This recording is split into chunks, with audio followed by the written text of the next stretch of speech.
on this episode of the Third Gallon Podcast. He's still dead.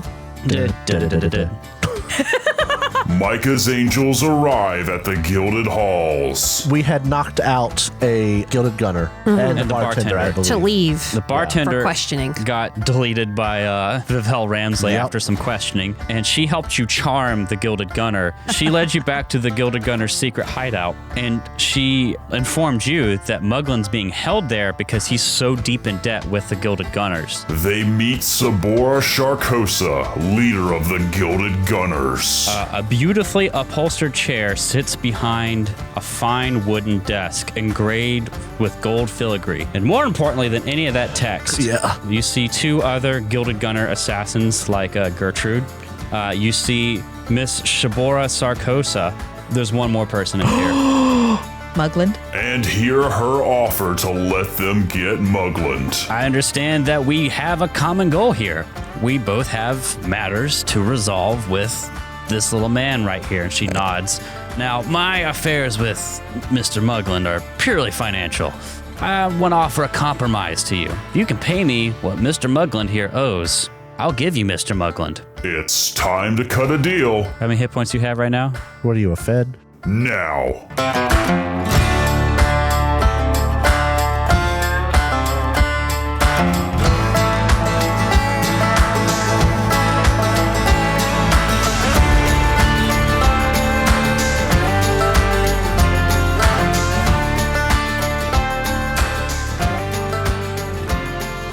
So we're here at the end of Book 2 of the Outlaws of Alkenstar Adventure Path. Unless something goes horribly wrong. Written, I might add, by Scott D. Young. Oh, Thank you for this great book. thanks, Scott. Thanks, Scott. I would like to note, this is not the topic of this banter segment, but we have not recorded anything episode-wise in like over 2 months. Yeah. So we got horrendously ill. We made a whole bonus banter about it. And Christmas. And Christmas also happened. But we're here close to the end of the book. End of books are where boss fights happen. We've done a lot of boss fights, not always at the end of a book, but, end of dungeons and other different things. And I like boss fights. I don't want to say a forever GM, but I am someone who enjoys GMing and the GMing side of role-playing games more than playing. And so I love boss fights. It's where you really get to pull out the cool stuff that you don't get to touch all the time. And I wanted to go ask you guys, what are some of the best boss fights you remember? But maybe more broadly, what are some of the most memorable? Maybe because it was hard, maybe because it was easy, or you just had a lot of fun, or it was just a pain in the ass. Let's talk about some boss fights. Does anyone have something? Because I can go straight away if no one does. Was Bug Daddy a boss fight in your book? It was not a boss fight. Okay. Unfortunately. It seemed like a mini boss. That was Rise of the Rune Lords, the little bugbear guy you found. He was a leveled bugbear, but he was still a minion. He was still a minion. He's one of the... In dungeons, you open a room and there's stuff. You open a room and there's lore. You open a room and there's bad guys. He was bad guys. I can't remember all the ones we've had, but I've got two that I like. Or two that are memorable to me. I DM'd both of these, and one of them stands out because I didn't expect you to fight him, and I made him tough, and a character died to him because he was way over your level. That's exactly the one I was thinking Rule about. of Thumb? It was King Rule of Thumb in the dwarven city of Neural 9. Yeah. He was a tyrant, a very evil ruler who even acted against the party, but ended up stopping that. But they were like, this guy's evil. Let's get rid of him. We hated him. So they called him out of a safe zone, challenged him to a fight, and honestly planned out a pretty dishonorable fight. But it was for the greater good. if they did it honorably, the party would have died. Yeah. This guy was more than a couple of levels over their level. He 7-8 levels over you, maybe. Holy shit, really? Maybe it was only about 5, but he was a lot over you. I think we were 10 and he was 15. Something along those lines. He also had a special, not a subclass. It's like if you make something giant, a trait. No template. It's like a template. You had a template for being a lord of a land that came with magical abilities. You planned appropriately. You called him out with one character, had the other ones invisible, and you just straight up ambushed this man. And even with that, one of our characters died. I couldn't get slow off on him. I did it. That was we had a bunch of buffs that would last a couple minutes, and then we did the invisibility thing. And then you called him out. Yeah, and ambushed him. And my character the plan, got we had it bisected. Yeah, we had it demolished. round by round what needed to happen, and I couldn't get the slow off, and so I had to pivot to doing the best damage. you could. And basically, the cleric had to keep the monk alive. The monk had to just unleash hell. Yep. And then I was trying to debuff, and the debuffs weren't hitting, so I just had to do damage. And if the debuff would have hit, your character, Drow, would have been alive. Yeah. But I could not get it to land. His saves were very good. And I don't remember terribly well, but I imagine I was maybe only able to get in 1 round or 2 before I had to get out. Counted all. No, you were invisible. You did like strength damage. You were an invisible rogue. You rocked that fight. Yeah, you Were you shreked him. also still a vampire? I can't remember if don't I was a remember. vampire at the time. But I'd have been in trouble if I'd have ever gotten hit, is what I think I was the most afraid of. I think you had like greater invisibility, and your shadow was doing strength damage. Yeah. So it was. I still had my So- shadow back then. Yeah, you That were still a fight shadow dancer. stands out as a creature that was built to be powerful and not to be fought, that got fought. It was the boss fight after the boss fight I intended. Because then you went and you challenged him. And the second one was not a boss fight per se, but a boss, I would say, situation, was when I had you guys face the evil dragon in the cursed forests. And you had to face waves of enemies protecting the unicorns so that they could cleanse the dragon. And then it was the end of the game scenario, and you fought waves of cursed enemies to protect the area and have to let the thing happen. An ent smacked me out of the air. Yes. So that one was a very fun, not typical Oh, forgive me, a boss treant. fight. A treant. Yes, of course. Got to keep those terms right, huh? Yeah. The Tolkien estate will come for our asses. They will come for us like But Disney. those, when I think of memorable or unique boss fights, those are the ones that stand out to me. Very good. You got any Drow? This one is a very pseudo boss fight. There was it was a skeletal dragon that was in a training sequence, and it felt like a boss fight. Yeah, that was mine, And right? it was the scariest thing. Yeah. I have 2 that really stick out. Yep. And they're both kind of pseudo bosses. That skeletal dragon, what was it called? It was like a crypt something? No, a Lich or Ravager. something? Oh, Ravager. A Ravager. Okay. But There was that. But the thing is, it was like this illusory training thing. Yeah. But you didn't know. We didn't know that at first, and Yep. it felt like a boss fight. You thought you walked down this hallway and this like CR 20 something Yeah. dragon was just like here to fuck you up. So that was big. Another very memorable boss fight was our first interaction with the Drake, who is a vampire and not a dragon, wherein I exploded myself several times. Yeah, we've talked about that one before. That was great. Good times. You killed the guy, but you also killed yourself several times I got over. him, but I was a pile of charcoal at the end. You did in that Viscera. fight what we have been doing in Valheim in the Mistlands, Yeah. except you took the damage instead of it just kind of ignoring me. Yeah. Friendly fire was on. Yeah, friendly fire doesn't work in the Mistlands. You just kind of bombard me with fireballs while I poke bugs. Yeah. You're Those are good bait. ones. We kind of dangle you up in front like a carrot on a stick. I got heavy armor. Let's go. I'll go with Jacob's homebrew campaign. How about when we had to finally fight Han or deal with Han's betrayal? What, like when he betrayed you, or Yeah. when you actually got to? We never. And you had face him him stab down. my character in the heart and give him a curse. Oh yeah. Yeah. I Poor sure Brick did. was, in love with him, and we got betrayed. Everybody had issues with that combat. It was intense. It was emotional. That was a very emotional boss fight. Yeah. I got stabbed in the heart and cursed. I a lot of people would take your betraying villain and do like a cut scene. Oh, you've been betrayed. I was like, no, I'm going to let him fight him. He's way over their level. We tried. And if they beat him, they got close. We tried so hard. We tried beat him so dang hard to kill him. But he ended up coming out on top. And if I was going to do it, I was going to have it be rolled. You were just kind of toying with us, and then I started hurting you. Yeah, that's more or less what happened. The paladin smote evil, and it suddenly got real. I went, time to finish this. I had another smite left that day, and I was going to use it by Pelor.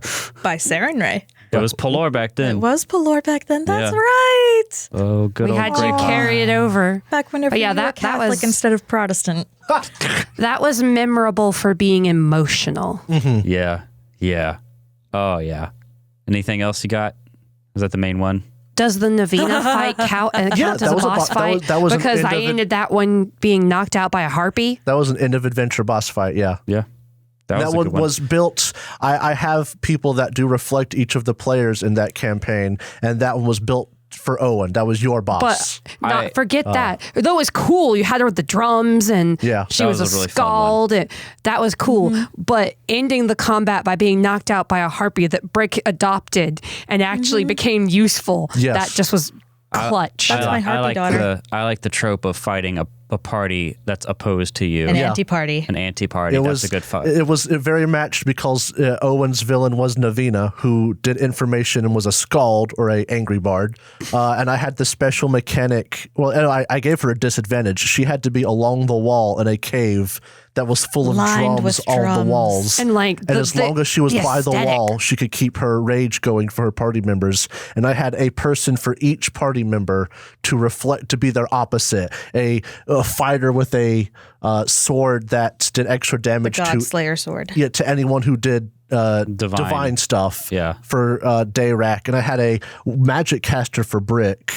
Or I had something for you. You had Brick's little sister, and she wasn't there. That wasn't part of that one. This is the that party. was Mayrin then, and he wasn't there either. The minions in this fight also reflected you guys. No, we didn't have a magic fighter. Really? We didn't have a magic person there. We had The little ranger. fucking Norgerberite halfling. Yeah, we had a rogue halfling, a The ranger, rogue halfling, the ranger, and then Cassandra, and then we had Navina John, and the God Slayer, Yeah. and Navina, Yep. the Scald. Yeah.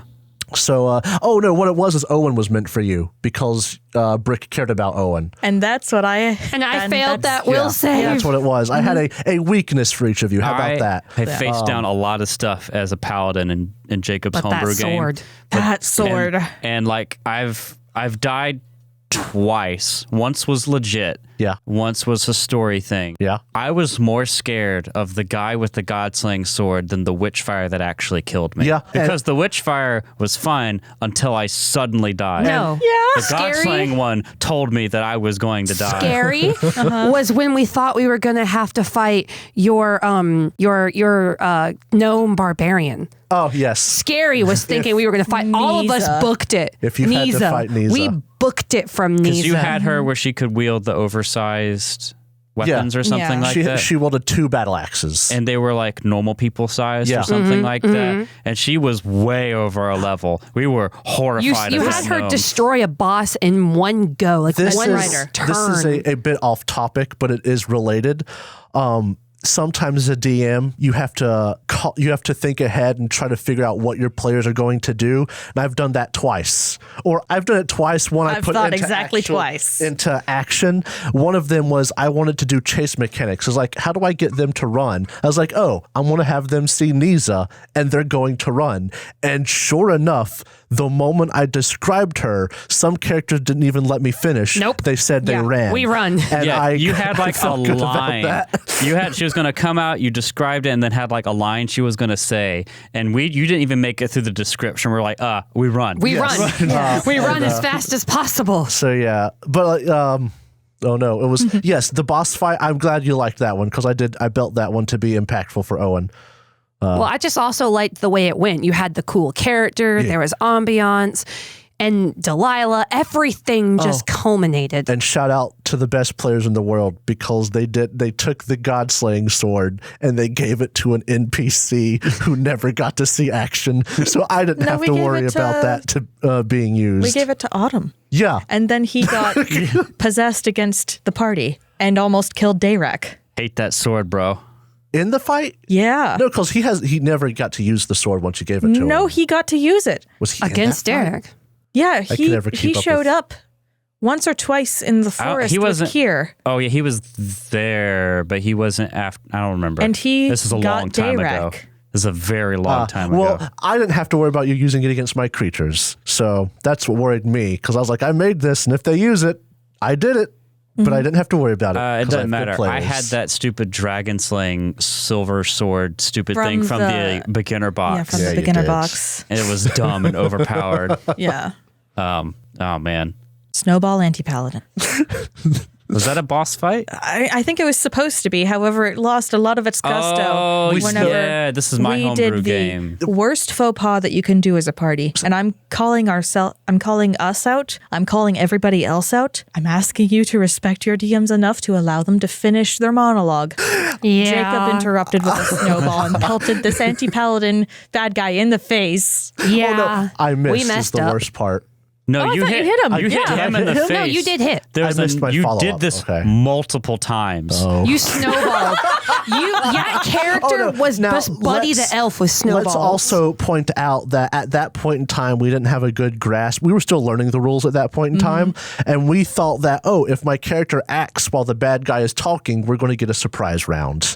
So I He was did aware that. of us. We should have not had that. No, we shouldn't have. We were very wrong. And if you work with that rule, then it's going to keep your people from interrupting the bad guy more. But we still were working under that assumption where I interrupt the bad guy, I get a very long surprise time round. ago. Yeah, we were around when we started.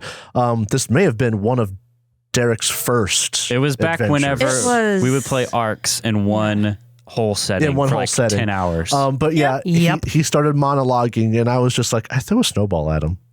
I want to Made get a me surprise so mad. action. You did this multiple times. You did the Andy Paladin in the cave with the shadows And and all wasn't that. there also a necromancer at one point? There was some either magic guy or like ranger like figure that was like up on a cliff and he was talking to you and you threw a snowball at him. I think that's the one you missed. Yeah, there we go. Yeah. Oh, It was so irritating. It's so weird what I remember and don't I'm so remember glad from that our we got campaigns. out of that campaign before New Mamel was a bad guy.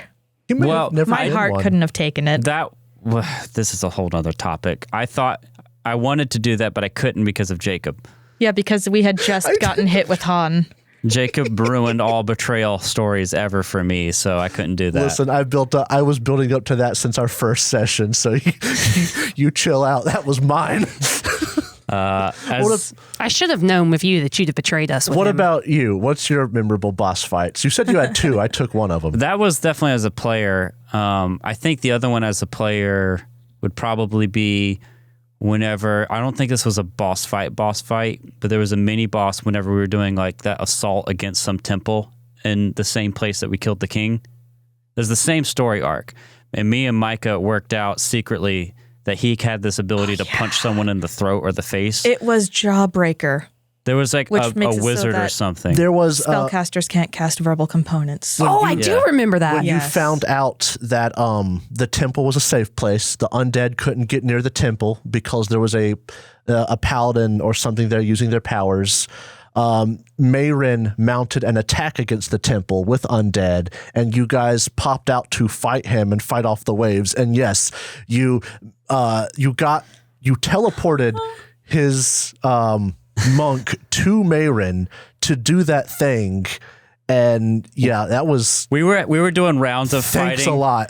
That was a rough one. Me and Micah were like Discord messaging each other quietly while we were doing these fighting and planning out how to do this. Because I was playing my gunslinger Magus and he was playing the monk, and we figured out, all right, we do this by this by this, and then we can just wipe out this guy. And you got so flummoxed when it happened. You got so close to killing him before he was supposed to die. yeah. That's why I The said it's only not reason technically he a boss didn't fight, is but he because was the boss. a lich. He died. Oh, yeah, that's right. You He did just kill him, got- actually. Yes. He got just got- phylacteried. Yeah. Soul boxed. Yeah, whatever. And couldn't cast spells.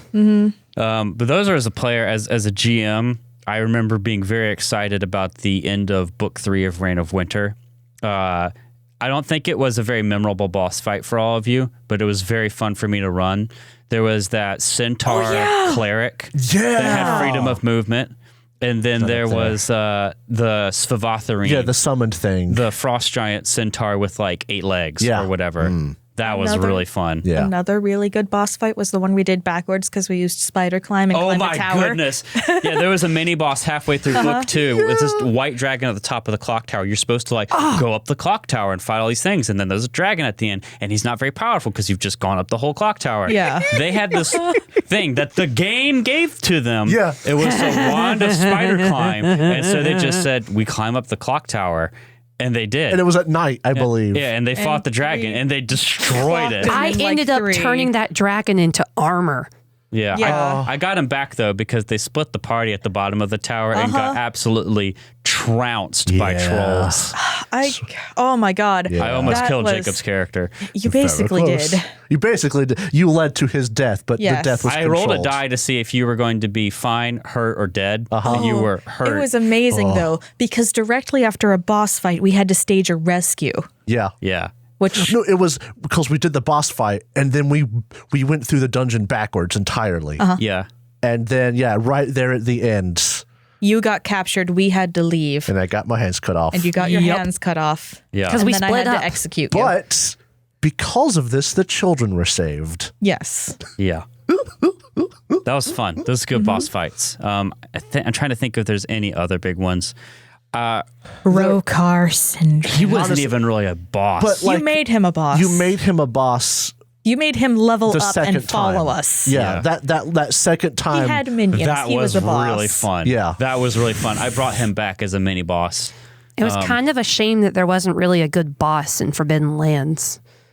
There was the guy at the end of a Weatherstone. It didn't feel as boss fighty though. It is Forbidden Lands is kind of weird like that. Yeah. The If- closest to a boss fight feel we had the was the scorpion. scorpion. Scorpion. Yeah. I think if I ever ran Forbidden Lands again, I would run one of the modules and be a lot more heavy-handed about there's a story happening and you can't just do whatever all the time. Yeah, what's up, buddy? The boss fight that made me feel powerful, the cult boss fight in our Witcher season, when we fought the cultists and slaughtered them. Yeah. They were the final boss fight for the whole thing, and we demolished The real them. boss fight of that was the bug bug. for it. A boss fight that made me feel really, really powerful was whenever I was able to sneak up on all of your cultists.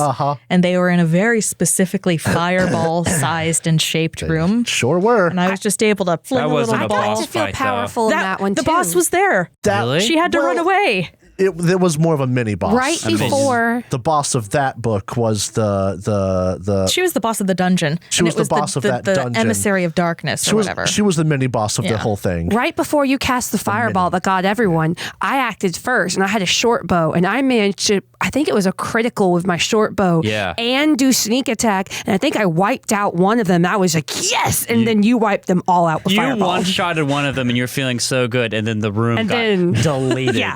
I was just sitting there like, yes, yes, yes, yes. And then you deleted everyone. You guys were a level over in I that felt powerful, campaign, though. and there were certain fights where I had to wink, wink, add some HP to keep it from being Listen. over in one round. It's first edition Pathfinder. That's just how it works. That's how it works. That's how it works. I'm trying to think one more as a GM that I really liked.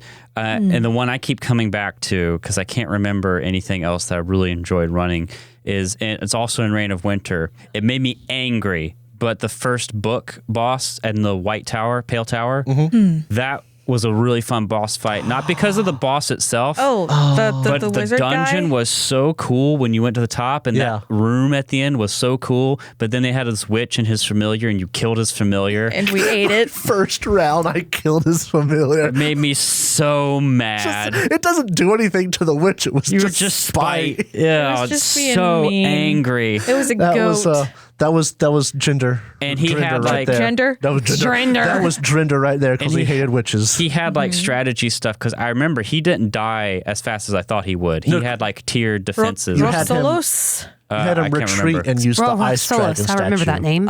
It started with an R, I know. That was part of the adventure. He was Yeah. after a certain point he retreats to the courtyard and you have to get all the way down there. Yeah. And he's animated this statue to fight for him. It was really cool. It was a great set piece. Yeah, yeah. Yeah, but a big part of boss fights for me are also where they happen, and that one was like really cool. Location is important. I did not care for the boss fight at the end of first book of 2 books of Rise of the Rune Lords. The rest of the books were great. The boss fights were okay. They weren't foreshadowed enough. Oh, okay, yeah, you're right about that. Because I like the location for the boss fight of the second book. Not to be detailed, I guess, but it was a cool top of a tower. It was Just really like, cool. So neat. Open air, great. The dungeon before the boss of book 1 was awesome. Yeah. But like the best boss at that dungeon is Rip Nugget the Goblin, not the one like 2 Nugget. levels down. Yeah. Yeah, the boss for book 1 felt tacked on after. She The had Goblin stuff happen, compound. but wasn't nearly foreshadowed. I'm not even enough. talking about her. Really? I'm talking about the creature that was. Oh yeah, that's technically the real boss. Yeah. Which is the dumb thing. It's fun. It's just not foreshadowed enough to be impactful. Yeah. But the dungeon before it was great.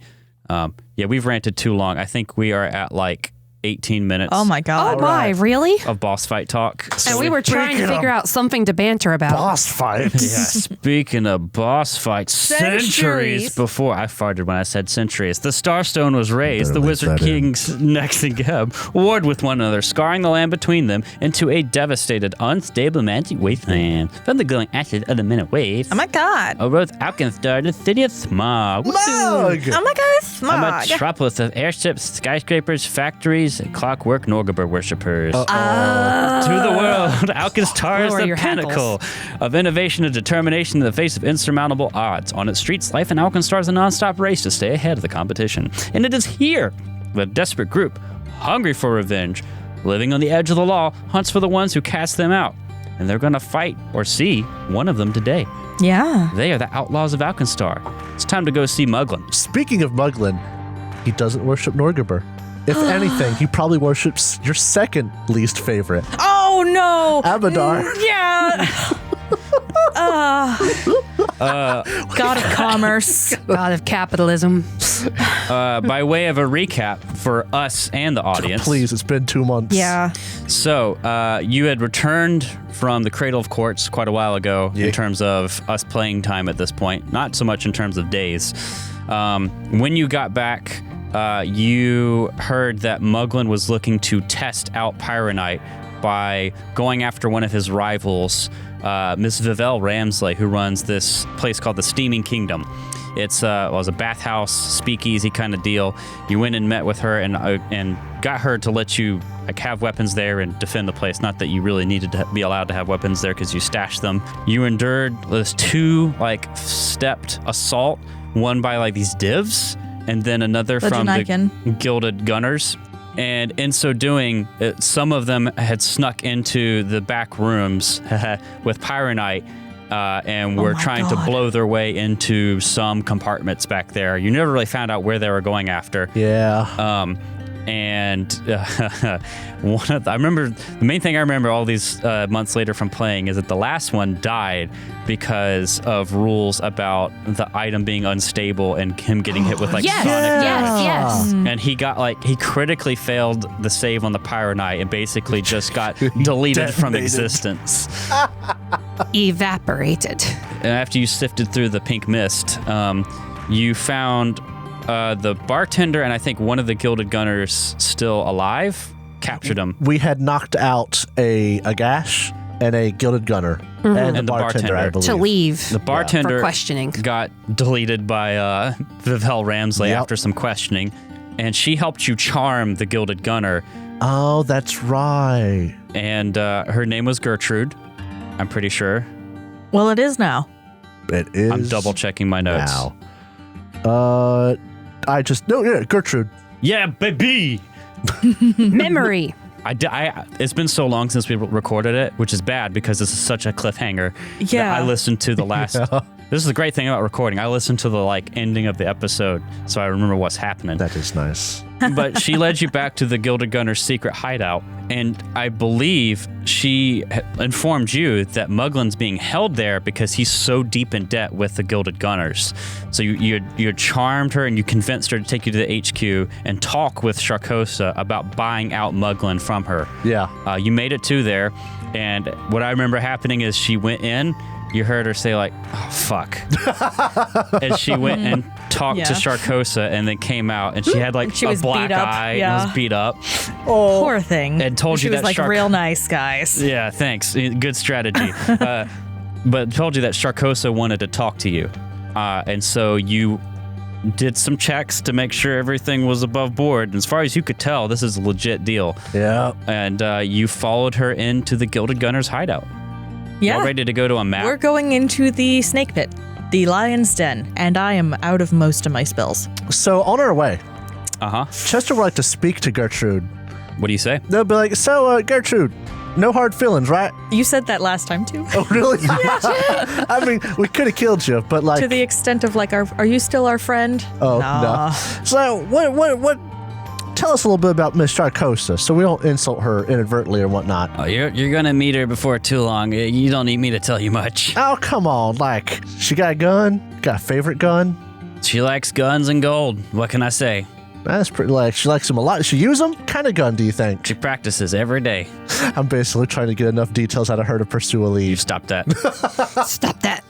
Why don't What you was her roll mother's maiden Underworld name? lore or society? Oh, I could do that. Because you've staked this, not this place, but you've staked out one of their hideouts before. That's true. Yeah. Let me do, my Underworld lore is 14, my Society is 18. I'm going to go with Society. Well, remember, applicable lore Usually- lowers the DC. Usually only lowers it by 2.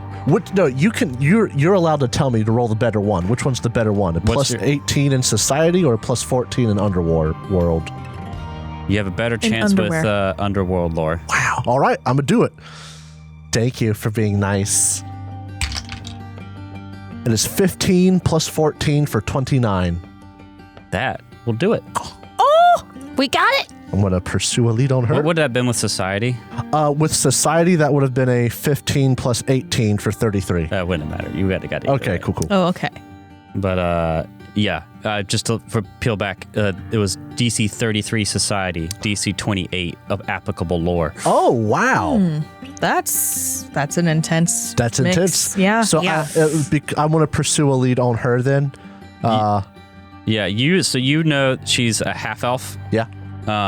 You've probably seen her before in some of your stakeouts. In terms of weaponry, she has Is these. she Sharky? She has these gold knuckle dusters and dueling pistol. Oh. Knuckle dusters. That's Oh, that kind of means sexy. she can melee too. And those dueling pistols, there's some serious stuff they can do with those. Neat. All right. Cool. This is good information. What are her weaknesses and resistance? No, I'm kidding. It's but that's good for me to know that she can melee because I get up in melee. You stop that. I know. It's also just hey, what is this half elf's weaknesses and resistance? I'll give you one extra piece of information from Underworld lore. You know that she was originally from out of town. She used to live on a ranch half a day away from Alkenstar. Was she your neighbor? Probably not. Aw. Wow. Wow, what? Chester can relate to her. Hey, that could be useful. Use that. I can relate to you. But you don't know how she ended up as a gang Yeah. leader in Alkenstar. Yeah. Oh, that's actually is kind of neat. Thanks for the info about melee. So she's the salt of the earth. Hey, the hard work and tat. All right, can you guys see yourself on the map? Yes. I can. Yes. All right, I'm going to. Game's paused. Yeah, that is intentional. I know. I'm gonna. There's Gertrude. Can you see Gertrude? Hi, Gertrude. Yeah. Yeah, we see her. She's totally not got a loot. Yeah, She's got her loot. I know it. I know it. Oh my god. All right, she's going to lead you, and when you get down here, let me describe some of the. This is a really interesting hideout, and obviously we're not going to treat it as a dungeon today. Yeah. Let me describe some of the stuff you see. Did this place have a name? this specific Gilded Gunners hideout? I'll just roll over your check. You know that their secret hideout has been called the Gilded Halls. That's kind of sick. As you enter, so basically you go into the smithy and there's a trap door you go down into, and you go down underground a little ways to get into this hideout. This chamber's stone walls appear clean and show signs of recent repair. A bas-relief in the south wall depicts a pair of crossed pistols, each with a handle resembling a stylized letter S. The pistols are painted in vivid colors and glint with the luster of gold. Reinforced wooden doors are set into the east and south walls, and a sturdy wooden ladder leads to a trapdoor in the ceiling. So that's how you've come down in here. And so Gertrude starts leading you. I'm going to open this door, and I'm going to actually have her lead your characters. Who do you want to go first? I'll probably. go first. You'll Okay. go first? I was thinking Eleanor in case there was a trap. Saikir has even more hit points than I do. All right. Who do you want after I've got that? good perception, but Who do you want after that? I need to stay closer to the front for Yeah, if melee. Saikir goes first, then Eleanor, then Chester. Okay, cool. And she keeps leading you down these halls, and you see there's like a lot of doors. And they all have these different like carvings and stuff on them. And there's like gold decor everywhere. It's almost kind of gaudy. Chester's will be like, hey, is that real gold? Or do you like have to use some fake stuff to make it work out? As he's talking to Gertrude. That's rude to ask. I'm curious. I mean, they're gangsters. They probably got a lot of money, but do they have that much money? I mean, I don't know. Sharkosa's kind of into the gold leaf accent stuff. I imagine it's worth something, but she's the one that picks out all these different images and stuff. That's neat. That's She neat. keeps opening up different doors here. Okay. So I've finally led you deep into this thing. I think you could tell. Let me see if I can click on your characters. Yeah, you can see where you've been. You've come through quite a, what would have been a dungeon. Labyrinth. Yeah, I'm going to put that over there. And when you enter this room, let me describe who and what you see. A beautifully upholstered chair sits behind a fine wooden desk engraved with gold filigree. Plush couches and chairs are scattered about the room, and a well-stocked table of food and drink stands against the chamber's western wall. And more importantly than any of that text, Yeah. in here you see a number of people. You see two other Gilded Gunner assassins like Gertrude, and you see two look like lieutenants in the Gilded Gunners against the back wall. You see Miss Sabora Sharkosa. Let me show you her character artwork. Is it Sarkosa or Sharkosa? Sharkosa. Sharkosa. Like a shark. Like a shark. Check it out. Oh, she's cool. Oh, yeah. Intense. We shouldn't kill her. She's gonna want to fight us. Her gun looks like Lyrianne's. Does she look shark-like enough to you? Actually, she got those teeth bared. And you can see those knuckle dusters. A little tiny half-elf pointy ears. Here's the question. Is her skin rough or is it smooth? It depends on which way you rubber. Because if it's smooth, it's a shark. You shut up. Sharks are the smoothest creatures I know. Oh, and by right. the way, there's one more person in here. Mugland. Mug. Oh, look at that rat fink face. Oh, yes. Give us art. Oh, he's bleeding too. Here's some artwork of Mugland. Ah. I hate his feet. I hate his feet. He's got rings on He's his got toes. like a halfling. He's got like a slime ball face, and his body's too small, and his feet's too big. He Is looks he bound? He looks like he is bound, yes. He's got like his hands behind his back. He looks very punchable. He looks like he dyed his hair blonde because his Yeah, mustache he looks like is a bottle black. blonde. He's got this really pale blonde hair parted in the middle almost with this dark brown mustache that's twirled up at the ends. Clearly dyes his hair. A huge cigar coming out of his mouth. Does He's he got have the cigar? suspenders. Yeah. They've- Even if his hand's behind his back, he's just Wow, like, they're so nice. They gave him a cigar. He has the same trustability in his face as Matilda's father does. Seriously. Matilda from The Even movie of the name. even when he the hasn't book. paid off his debts, they still give him a cigar. He's What got great that sleazy people. car salesman look to I him. think Muglin might have the supernatural ability summon cigar. Oh, I also love that he has a little shitty suit and suspenders with a vest. I cannot tell you the anxiety this room brings me. Yeah, Because it's a I'll tell you- small room with I'll a tell lot you of people in it. Exactly what it looks like. It looks like if we came here violently, those 2 lieutenants would be dead by the time we made it here. They look like we would have fought them in other places with minions. Yeah, don't worry about it. Oh, As you come into this room, you see Sharkosa is waiting for you with the lieutenants and the other Gilded Gunner assassins. Gertrude goes and stands against this north wall. yeah. Make sure you remember which one's Gertrude. I know. Because And Gertrude is somewhat friendly to us. No, she's not. She's not. She's closer to death. Yeah. That makes her friendly. I have a token, Gertrude. There we go. Things go bad. We kill Muglin and we run. Let me get some panache and I'm going to be fast. Oh, okay. There we go. Gertrude has her own name now. But like she goes and stands against the north wall, and the other ones are holding their like weapons. One of them punches her again. Oh God, Jesus! Oh, that's uncalled for. Sharkosa has a wine glass in one hand, and has this like gold-looking bubbly wine in it. Probably some like sparkling Alkenstar ice wine. And she looks at you as you come in. She has like a little bit of a grin. Says, "Now I'm a reasonable woman." The leather-clad gang leader coos. "I have no qualm with you Ooh. personally. In fact, I understand you, and I understand that we have a common goal here. We both have matters to resolve with this little man right here." And she nods.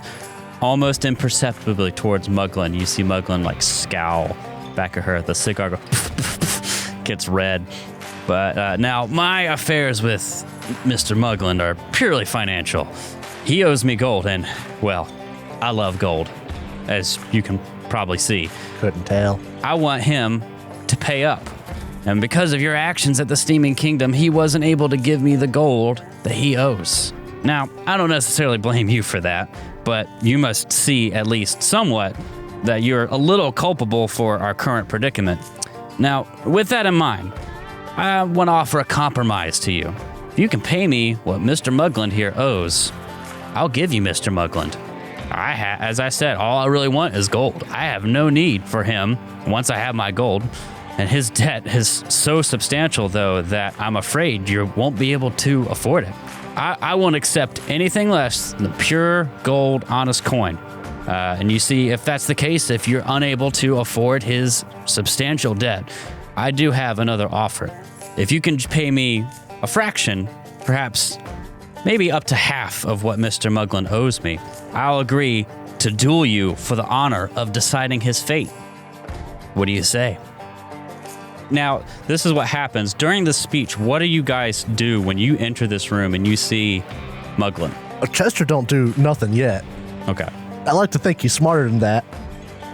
Does it hit any of you when you see him?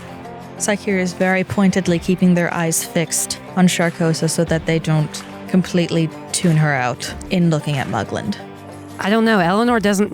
The only thing that she's got against Muglin is that would hurt Lovelace. She knows that Psyche and Chester have they are the ones who want Muglin the most. She's going to stay out of their way, but soften them up for them. Chester's confused about something, so before the negotiating officially starts with our professional negotiator, he's going to be like, so hold on, let me get this straight. Before we start getting really into this, if we can't afford the full price, we pay half, and by paying half, you'll let us fight you to the death? Not to the death, a duel. A duel with rules. And if we were to win this duel, he'll motion towards her, Then you can decide Muglin's fate. and if we lose this duel, Then he's mine. Either way, you seem to win. Well, yeah. You could also start funny business now, but I don't think it would be in your best interest. Listen, a good duel is the best training you can possibly get. That's worth some gold. and And I still get gold. What if we couldn't afford even half the price? Then you can either try and take him, like cocks the pistol, or you can walk away. Okay, Jacob's stepping out here because I find this funny.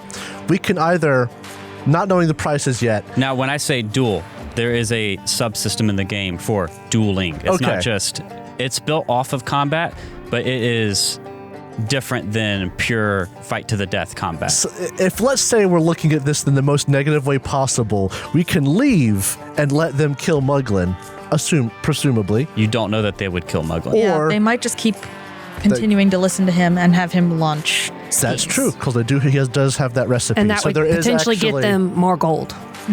All right, Chester's asked his questions. Then I suppose it all comes down to gold, doesn't it? Many things in life do. I would hear a number. 500. I only have 77 gold. Wait, that's his debt?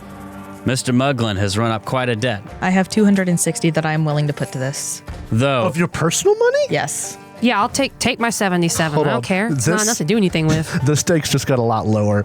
Our party pool has 535 gold in it. Okay. We could straight up pay it out of the party pool. Yay for party pool! This is why you keep a party pool, guys. it's funny though, because if you had 4 people, this would actually be a lot harder for you to do. Really? But yeah, because you've been getting the treasure of 4 people's worth of stuff. It still would have worked out, I think. But that's if we... You wouldn't have if you'd had a party pool, then you'd have less per person. If you didn't have a party pool, you'd have to pull it together out of all your incomes. Yeah. Now, that doesn't sound like quite the bounty on, or what the wealth of someone like his stature would have, if you believe what he'll tell you. But in my estimation, Mr. Muglin's fallen quite a way in his recent schemes. So much so that he's had to borrow 500 gold from me. Saikir is very much so for this. Just straight out buying? Pay the Just money, straight get out buying Mugland. him. You want to try negotiating it down a little bit? That is a question. You know That's what? Our whole Sure. party pool. The only reason I mention it is because I'm looking at it this way. If we came into this place violently, killed everybody and looted it, we would be leaving with a lot of gold. But at this point, we're ending the adventure and we're losing gold and not getting any gold. But who knows how it ends up going. So I wanted to I mention mean, that. just because we're trying to make This is the greed speaking. just because we're trying to make this peaceful doesn't So, mean it ends peacefully. We could just take him, figure out who he's got debts to, and then then- sell him off to the highest bidder. We have options. You're right. Mm-hmm. You're right. You know, as Abadar would want. As Abadar will. If, of course, we didn't want him. You get him in a holy symbol of Norgriber just falls out of his pocket. Ah, kill him! Kill him! I knew it. Corpse him! You would be a halfling Norberite, wouldn't you? Disgusting. Ew. Eleanor leaves this up to the two of you because he's not the one she has a beef with. But I don't like that smug face. I wish I could punch him. Oh, I'm And sure I'm- we're And that's gonna- translating to Eleanor right now. Miss Sharkosa, I have a question. Yes. How confident are you in his ability to concoct a scheme that will earn you his gold back? But he's worth something to somebody. What if he's not worth 500? What if he's worth 400? He's worth 500 to me. Oh, Do you think that he's able to earn that back? What's your confidence in him? You can't beat the gold out of him. He does not bleed gold. we're talking here. You're already at a loss. We're just trying to make it a little bit better. I'll entertain multiple offers, but today it's 500.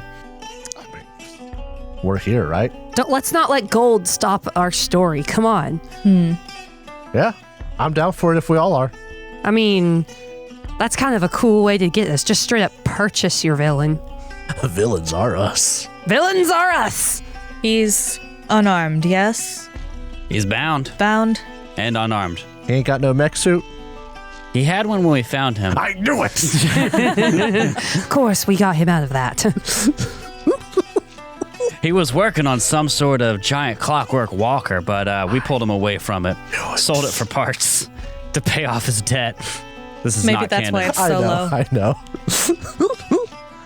What do you think? I'm willing to pay for him. Okay.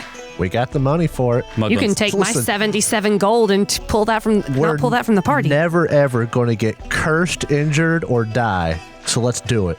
We have a very low chance of that here. And even if we did get cursed or injured, no, even if we did die, there's not a lot of people who can bring us back. I think the high clock mommy could. The high clock mommy. Anyway, yes, What are you gonna let's do? do it. Let's do it. We'll pay. All right, Okay. I'm going to unpause the game. You can Who is leave going it paused. to who's going to approach with the sum? I will. Don't you No. dare. Let me do it. I have a better AC. I was the one that was talking. Yep. I made this deal. I tried to speak some in case we had to roll so I could assist, but you were the negotiator. I don't want to sound like I wasn't a part of it, but like y'all are the ones who have the Oh, how about motives here. this, kind DM? Sense motive. Sure. Can I do that too? That's you roll perception to sense motive in 2D. Yes. I want to Yeah. do that too.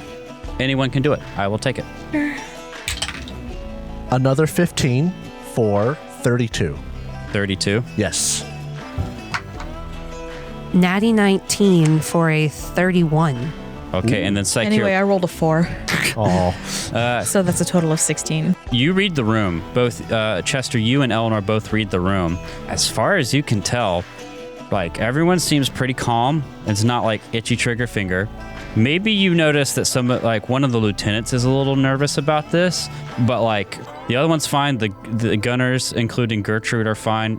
Sharkosa seems completely chill and just wants money. And honestly, after walking through this hideout and how decked out it is in gold, like she has some sort of thing with gold and money in general. Well, I couldn't tell. But that's like the language you're speaking to. If you give her gold, you got nothing to fear from her. Something about that lieutenant being a bit... You can also tell Mugland is very uncomfortable. Ah. Let him be Oh, actually, that uncomfortable. might be a bit more telling. The fact that Muglin's uncomfortable with this? Chester looks at Eleanor. Nods. I nod Eleanor back. nods back. Chester looks at That Psyche. tiny nod, not the full nod, just the nod, enough of a nod that your eyes go down a bit. Psyche looks at Eleanor, nods. We look at them, nod. They nod back. I don't like this. So you get all the money together and you hand it to Miss Sharkosa, and she weighs the sum and like starts to count it out. Pleasure doing business with you. He's all yours. She turns around, and then at this point in time, Mugland spits out his cigar and lets out a whistle. And then Sharkosa's lieutenant right here Oh no. chucks a pistol at him. Mugland pulls his hands out. They are bound, but like undone. Like one of the handcuff bits is gone. And he catches it and says, "Not this time." Roll for initiative. I would like to use a bottle cap on this. On your initiative? On your hero point. Oh, Oh no, you have bottle. Yeah, bottle. Oh, check out everybody. Check out your bottle caps. Make sure. Oh, that's why I was willing to use my hero point. I don't think I have any bottle caps left. Chester is I going have one. to on his way here. I feel like it's Oh not shit, okay. unreasonable that he refilled his collar thing. He is going to use it to activate. I can't decide if I want to use if I want to get panache and use after you, or if I want to act. Can't decide. I rolled a natural 20 for mine. Yes. I rolled a natural 20. So that's a Baby. total of 32. I love you, dice. 32. Yeah, All right, good use of bottle cap. Make sure you mark it off as spent. I already did. Let me know when you're ready. Can't make up my mind. It's so me to do an after you though, and let this play out. Eleanor's going to do after you. All right, so Jacob, or 30. 30 for Chester. Yep. Did not roll very well. I got an 11 on the die. All right, Eleanor, are you going to roll? I am going to use after you. I have said it before. This is a fight I will help with, but this belongs to Psyche and Chester. Gonna knock him out. Knock him out, right. John. First in the order is going to be Psyche. Oh. You see this happen, and as he's getting his stuff, you get to act first. Wait, you got to roll for your Rattle 'em, thing. boys. Oh, yeah. Yeah, I the do. thing. You have to roll for your magic surge. Yeah. Yeah. Not the other name. Uh-oh. I saw your eyes go white. 5? 5. Oh, does that just make it, though? I think that just makes it. Hold on. I think Wellspring it's Surge. 6. Oh. Wellspring surge. The big difference. This could get interesting. Ambrosed? I thought Yes. his name was Ambrose. Don't worry about it. He lied to DC me. 6 flat check. Oh, no! Fail. So you fail. Get to roll 2d20. Plants. natural 20. ooh. 20 And a 7. and a 7. All right, so because you failed, you still get you generate a Wellspring Surge, you're still going to get a spell level randomly chosen amongst your top 3 spell slots. So roll me give up to 4th level, roll a d4, re-roll on 1. That's a 1. That's a 3. All right, so you get a 3rd level spell back, and your first result was 20 on the chart. Did you roll again? Yes, and I got a 7. 7. So 7 is going to be Tremor. The earth trembles in a 40-foot emanation. Each creature on the surface must immediately succeed a fortitude save or fall prone. Surface becomes difficult terrain for 1 minute, so that'll cover the whole room. And then 20 is Spell Surge. You immediately cast any spell in your repertoire of the Spell Surge's level or lower, or from your prepared blah, blah, blah, blah, blah, blah, blah. You must choose a spell that takes 3 or fewer actions to cast. It's for free. It's for free? You cast it right now. Can I do a Divine Focus spell? This is for your Oracle spells. In your repertoire. So I think it's any spell you can cast. Yeah, but that's not focus spells. Oh. Spell repertoire is different from focus spells. Okay. Okay, then. I will do a rank 3 harm. On Muglin? Yes. This is which version of harm? The targeted one? Hopefully. We don't want to make more enemies in here than we need to. Yeah, it should be the one that only affects one. Not popping up. Does it just happen? Oh, it's a fortitude save. Basic fortitude save. Okay, and what level of harm is this? 3rd level. Okay, fortitude save. Here we go. First roll outside of initiative from Ambrosed Mugland. Pretty good roll, 28. It is 26, so he succeeds. All right, regular success, so half damage. You're going to be 3d8. Okay. And is it heightened? If you're casting at 3rd level, Yes. it'll be it's 1d8 base, but if you're casting at 3rd level, that's plus 2 heightened, so it'll be 3d8 total. Okay. Actually, I'm going to use physical dice for this. Oh. That is a 7. Yeah. That is a 3. And that is a 6. So 16 will be 8 points of damage to Ambrosed Mugland. All right. Damage is damage, and that was a freebie. All right, it's now Oh, the that rest of your means that turn. I need to not mark that off. Yeah. It's a actually. freebie. Yeah, That's awesome. Estate. It's free magic casting. and you got that 3rd level spell back at the start. Okay, Yes. that one worked out well for you. It really did. What do you want to do with the rest of your turn? All 3 actions of I'm it, going to too. spend my last focus pool point, which is going to put me at the maximum curse that I can be at right now, which is moderate, and do debilitating dichotomy. Okay, what does that do? I need a will save. A will save? Yes. And I need to do a will save. Oh, this is that one, the mental damage one. I That's gotcha. So will incorrect. save from me is going to be pretty good, 33. All right. My will save. That's not a critical success. Okay, so how much damage? 96 halved. Did you say 96? 96. Jeez, no wonder you wanted to cast a focus spell. All right, so 35 halved. 35 halved is what? Oh, geez, math. 15, 18, 17 points of damage. 17, yeah. I was about to say it. And then that's 2 actions. Just unleash, aren't you? You're just You have one unleashing. action left. Just so you guys know, I cannot lifelink. Okay. I will do time. Did we not rest Sense. before we come here? No, you came here straight away because of the charm spell. You're right. Yeah. I'm That's going to fair. do time sense so that I have a +1 to a saving throw. Did you just move? No. Okay. I probably hit a button. All right, so that's your last action. Next in the order is going to be Chester Williams. Wow, really? Yeah, y'all really rolled really good. Chester's gonna look at Sharkosa real quick, and I'll be like, "That's your man. Do you mind if we take him?" Go for it. Or he's also like pointing at the lieutenant. You betrayed me. All right.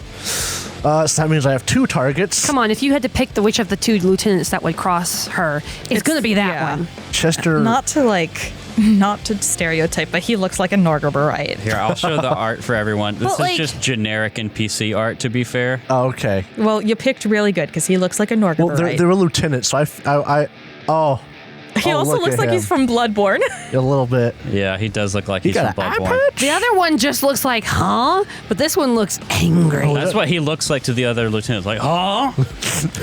Drella, what are you doing? Oh, traitor. Chester's going to devise a stratagem for free on Muglin Because he's held that for followed the so lead. long. Yeah. All right. Not the best roll. I believe in you. You got this. Pretty middling. All right. Chester's going to... real quick.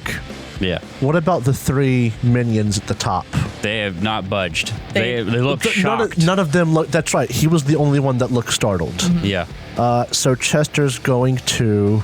I'm thinking about how I'm going to go for Muglin. You could also go for the lieutenant. I know, and I'm tempted to, but I also would like to take Muglin alive, and I can do non-lethal damage.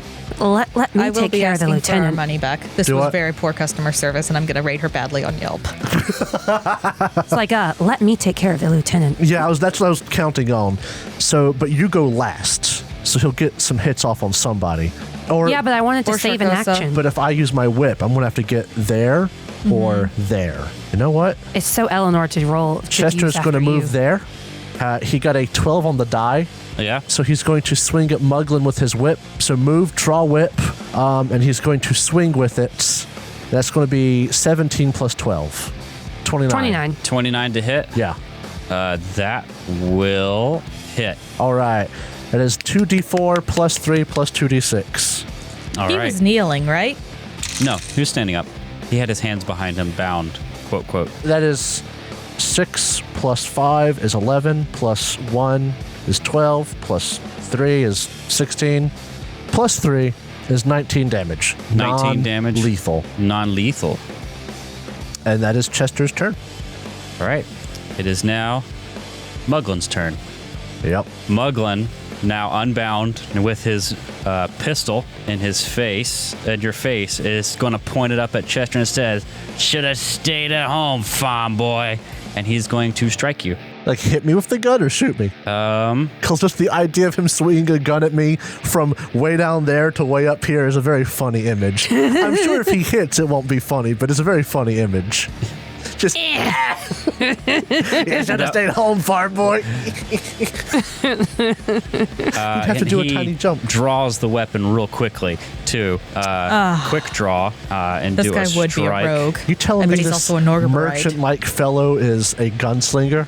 I, honest to God, thought this was just going to be like a very low-level NPC that was a I bad was guy. hoping it would. That would be That would be hilarious. so funny. Like we just scream at him once and he dies. All right, I'm going to roll to hit. Does a 33 hit you, Chester? A normal hit. Okay, then you are going to take. He's also got a dueling pistol. Shame I wasn't up there. I could have. It was an attack of opportunity. Yep. I wouldn't have rolled that high. My initiative is kind of poor. There we go.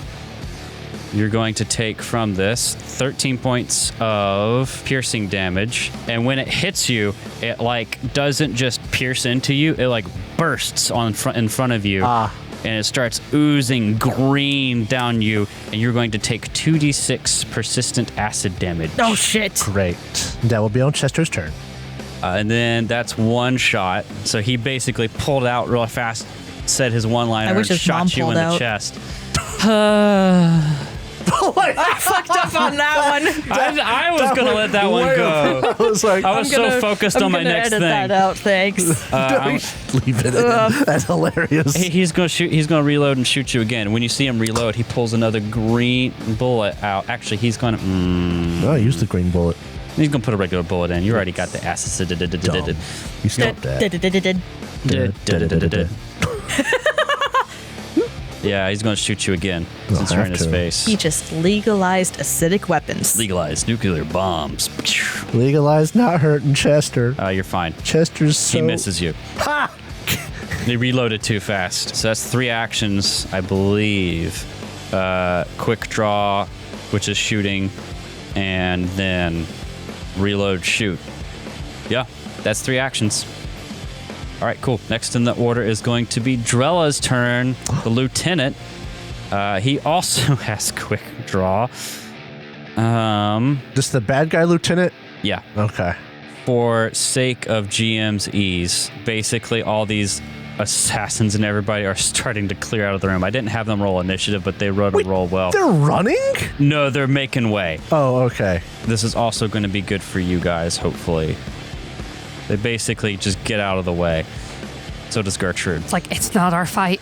I was about to ask if Gertrude was getting out of the way. Because Drilla is going to basically... Stop. I knew it. I knew it. And then he's going to attack you with a short sword. Rude. I knew it. Yeah, farm boy. 23. Miss. Right, move. Oh, no, he's weak. Or you just rolled really bad. His name's Drella? And then he's going to attack again. Drella. His name is Drella. I'm going to attack you again with my sword. DeVille. 32. Hit. And he's going to attack with sneak attack. Oh, yeah. Oh, no. Yeah, I or know. 20 points of damage. Holy Yep. shit. Yep. How you looking, bud? I mean, Also, you I'm were still over half. You were technically off guard. That doesn't change that to a critical, does it? 32. no. Okay. Well, I got a spell I can tap you with if you want. Tip tap. Also, Sharkosa is also gonna What? get out the way. Move. This is your fight. She gave him to you. Her people betray us, and she's getting out of the way. Yeah. She's not going to kill her subordinate for betrayal. This is you guys and Muglin's fight. If he's still alive, she'll deal with him. That's bad. You're right. This is bad customer service. Bad customer service. Eleanor, it's your turn. I'm going to draw my weapon. He's flanked. One action. Yeah. And dash in. So move. Second action. There you go. I already have panache because I did after you. I needed that because I had to draw my weapon. That's a whole action for me. It's a flank sandwich. And I'm It is going a to flank flank sandwich. Going to take you to Chicago, to Flank Town. Chicago? Chicago? It's a reference from another podcast. Chicago? Can't have shit in Chicago. Roll inside your thing. Oh. I just said. Okay, I rolled a natty 15 after 2 out of the boxes. Maybe you should just do like this. I am going to spend a reaction to nimble dodge. You. I hate you. You Heathen. beast. You dirty, rotten. You should feel bad. How dare? How How dare you use my own ability dare. against me? Disgusting. This is disgusting. Well, you know what? Though, go for it because that is a 32 to hit. Huh. Oh? Yeah, Go for it. That'll do 32 to hit. Waste your nimble dodge. Waste Okay. That'll hit. Okay. Do your filthy damage. My 5d6 plus 4.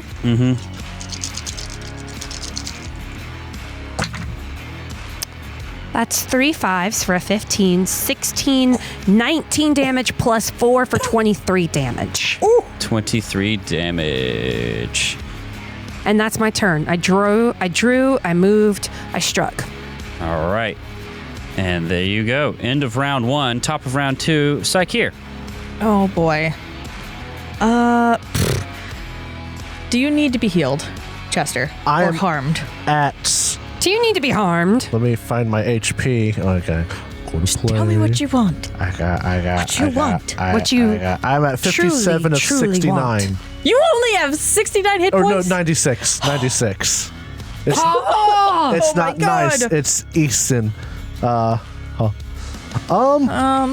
about to take persistent damage. I could All probably right. go another round unless I get absolutely demolished. You need to get out of flanking. Uh-huh.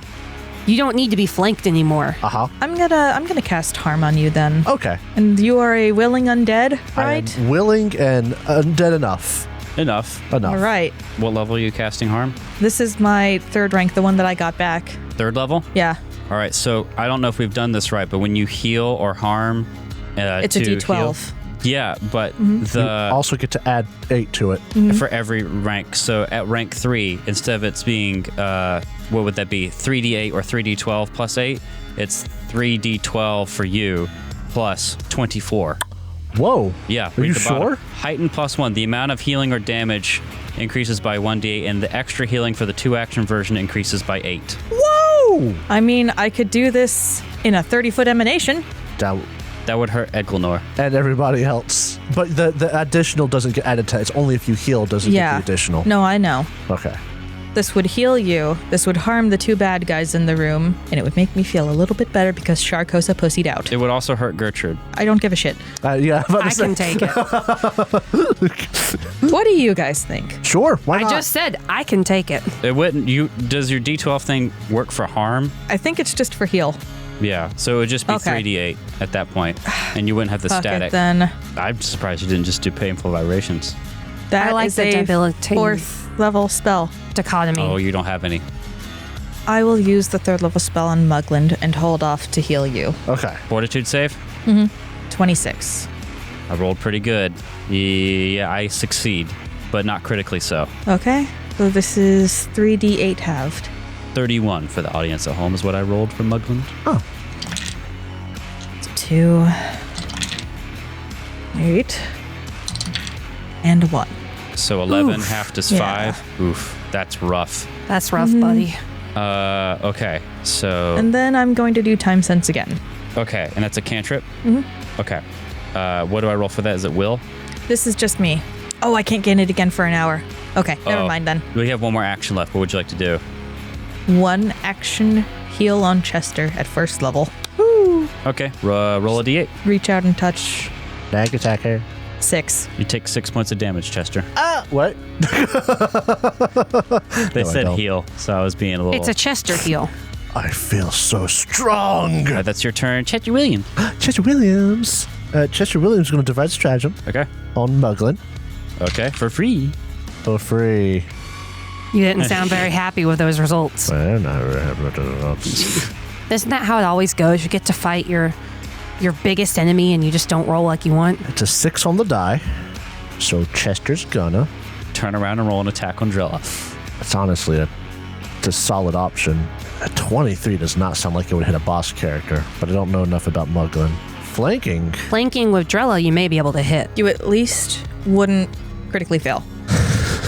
Chester's going to turn around and attack Drella. Drella Deville. And he's flat-footed because I'm flanking with you. Yep, so let me turn off. It's not going to be a very He's good hit. Off but guard. Off guard. To turn off, devise a stratagem. Watch Did my you get stabbed at the beginning of the I got combat? shot. No, you're The Oh, sword yes, missed. I already did that. okay. That's a free action. That's a free, yeah, it's part of the Oh, initiative. you meant Okay. you meant the collar stab. So Yeah, my 2 his hit is now Spencer's collar. 16. 5. Oh my god, a 21. So a 21. It's not very good. Does it hit? No. Does it doesn't. critically fail? No. Chester It could have critically failed against misses. Mugland. But then Chester is going to, 1 action, use his alchemical sciences. Decrease that. He's going to drink a, come on, show me what you do, an lesser elixir of life to regain 3d6 plus 3 hit points. Wouldn't it be an elixir of death? No, we've been through this. It's alchemical This is healing. alchemical. Oh, okay, good. Not magical. You look like You you're- look at your dice like I do. What'd you get, Jacob? 11. 11. Oh, All right, is that your turn? That's my turn. All I right. make it and I drink it. How many hit points you have right now? What are you, a fed? Yeah. 74. All right, well, you are going to take 6 points of acid damage. Oh, and I I have to don't like roll the this flat acid check. damage, guys. So 6 points of I'm having acid. flashbacks. And then a DC 15 flat check. Yeah. Make that flat check. 7. You're going to keep taking acid damage. I sure am. Okay, Yay. it's Muglin's turn. It's my favorite. He is going to, his little hairy halfling hand's going to pull out another green bullet and load it into his dueling pistol. He's going to take 1 point of damage, Oh. because he touched it. and he's going to shoot Psycheer. Does Psycheer get cover because Chester's in the way? No, No? You sure? Not like lesser cover? We'll throw it out there. It is directly through Chester. not exactly. I can draw a line from my corner to Psycheer square unblocked. Okay. All right, yeah, here we go. This is against you, Psycheer. Go back to church, kitty cat. Oh, he's getting all these one-liners. What did I get? 33. You do not critically hit me Good. Okay, by good. 1. let's roll some damage. You're going to take 18 points of piercing damage, and then I'm going to give you persistent acid damage as well, and that'll come up on your turn. Rude. And then he's going to, that was one action, load that bullet, another action, shoot, and he's going to load another bullet, regular bullet. Could also punch you. Rude. But I'm not. Good. And that is his whole turn. Love that persistent acid damage. It's Drella's turn. Drella's off guard. Drella DeVille. Drella is going to... Drella is going to spend one action to step. What? I use my attack of opportunity. Step. Nope, I took an action to step, so I would not provoke. Okay, fine. Chester, you are still off guard because of my gang up ability. And he's going to attack Chester. Ah. Short sword. Natty 19. 37. Oh, no. Oh, yeah, 37 crits. All right. Even without the off guard. You're going to take critical hit with sneak attack. No, I need to get this guy. That's going to be 32 points of damage. Oh my god. Total? Yeah. Oh, okay. Did you think it was going to be doubled? I mean, I didn't know if it doubled it automatically or not. And he's going to attack again. Doesn't have to. Is it still off guard? You're still off guard. Okay. I have ability called Gang Up. An enemy is off guard against the gang leader's melee attacks due to flanking so long as the enemy is within melee reach of both the gang leader and another one of the gang leader's allies. Even if the ally doesn't have a melee weapon? He does. Oh, he do? I mean, you're right. It counts for us too. You're right. Yep, you shut up. Sorry, we've become. You've pulled the dagger move on me so many times. 1E for so long. Yeah. I held up a fist at Jacob. It's just for the audience to know why that was moved that way. So he's going to attack you again with the map, and he's going to miss horribly. Good. I like it that way. All right, Eleanor's turn. So, question to my team. Should I take down this no-good rogue with sneak attack damage? Yes. Or start wailing on Muglin with you? Rogue. The rogue. All right, can do. He gives bonuses to Mugland. We need him gone. I'm going to move, and as part of my movement, to attempt to tumble through. Okay. Or should I feint him because he's a rogue. He's got good reflexes. Could you tumble through to here? Like tumble through from where you were to... You could, but that's if you want to tumble through. If you want to feint, that's something else. You have to move, feint, attack, basically. Mm-hmm. Whereas No, I'm going to use my tumble through because it's in one action. All right. Then I can raise my shield or do something else. Okay. He's got high stuff, but so do I. Natty 16 for a 34. That'll do it. All right, now I can use it. And you're going to attack him with panache? Yes. It's cocked. I'm going to nimble dodge. I like being able to say I'm going to nimble dodge. This is fun. I don't want to spin my bottle cap right now. Do you have a hero point? No. Oh. Get our fresh hero points next episode. 26 to hit. 26? Mm-hmm. 26 to hit. He is flat-footed, so I'm not spending it. With nimble dodge, my AC is now 26 because I'm flat-footed. You hit? I hit. You hit? I hit! All right. Oh, beautiful. 20 even damage. 20 damage. All right, that's a good hit. And I cannot attack again due to flare or flourish, so I'm going to raise my buckler, Okay. upping my AC a little bit. Cool. Top of a new round. Psych here. What do you want to do? Okay, so if I do a 15-foot cone, I should be able to miss both Eleanor and Chester and hit both of these guys. Yep. Yes, you're right. You can Yes. angle a cone like that. So I'm going to do Haunting Him. Okay, hey, A classic. Fortitude. Classic. All right. Here's Mugland. He gets a total of 23. That might not That fails. Fake it. That's going to fail. And then here's Drella. He gets 30. So he succeeds. Okay. So that'll be half. My spellcasting ability modifier. Wait, hold on. It's heightened automatically, though. Okay, so it increases by a d6. Does it increase automatically to the highest thing that I can cast? Yes. Yes. So, you can only. So that would take it to heighten spell level 3, right? yeah.